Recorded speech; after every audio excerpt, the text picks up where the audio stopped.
নীলফামারীতে তিস্তার বুকে জেগে ওঠা চরে গম, ভুট্টা, সরিষা, বাঁধাকপি, মিষ্টি কুমড়া, বাদাম, আলু ও পেঁয়াজ সহ বিভিন্ন ধরনের ফসল আবাদ করছেন কৃষকরা। ফলন ভালো হওয়ায় নতুন স্বপ্ন দেখছেন তারা।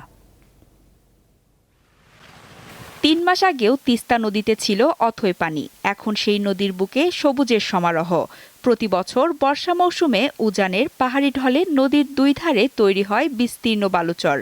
আর সেই বালুচরকে কাজে লাগিয়ে নানা ধরনের ফসল ফলাচ্ছেন নদীপাড়ের কৃষকেরা। নীলফামারী জেলার ডিমলা ও জলঢাকা উপজেলার ১১টি চরে কৃষকেরা চাষ করছেন গম, ভুট্টা, সরিষা, বাঁধাকপি, মিষ্টি কুমড়া, বাদাম, আলু ও পেঁয়াজ সহ বিভিন্ন ফসল। আলু, আবার এই যে গম আছে, পেঁয়াজের দানা ফেলাইছে, সরিষা ফেলানো হয়েছে জায়গায় জায়গায়, তো মোটামুটি ভালোই হয়েছে। ভুট্টা আছে, আলু আছে, পেঁয়াজ আছে, রসুন আছে, তারপরে কালাজিরা আছে, ধনিয়া আছে, নানান ফসল আবাদ হয়, গুঁড়া ফসল সব আবাদ হয়।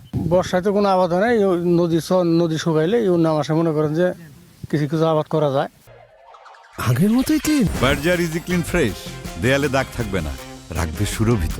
কৃষি বিভাগের তথ্য মতে এসব চরে উৎপাদিত ফসলের বাজার মূল্য শত কোটি টাকার কাছাকাছি। আমরা আশা করছি যে এখান থেকে আমরা সমস্ত কৃষকরা বেশ ভালো পরিমাণে একটা আর্থিকভাবে লাভবান হতে পারবে। সেই সাথে আমাদের যেসব উচ্চ মূল্যের ফসল আছে, বিশেষ করে গম এবং ভুট্টা এবং সরিষা, এবং সেই সাথে হলো মশলা জাতীয় বেশ পেঁয়াজ, রসুনও আমি বেশ কিছু জায়গায় দেখেছি যে তারা খুব ভালোভাবে আবাদ করছে। আমরা আশা করছি যে প্রায় 100 কোটি টাকার মতন কৃষকরা তাদের ঘরে নিয়ে যেতে পারবে। তিস্তা নদীর সংস্কার সহ যোগাযোগ ব্যবস্থা উন্নত করলে চরাঞ্চলে চাষাবাদ করে নিজেদের চাহিদা পূরণের পাশাপাশি দেশের অর্থনীতিতে বিশেষ ভূমিকা রাখতে পারবেন চরাঞ্চলের কৃষকেরা।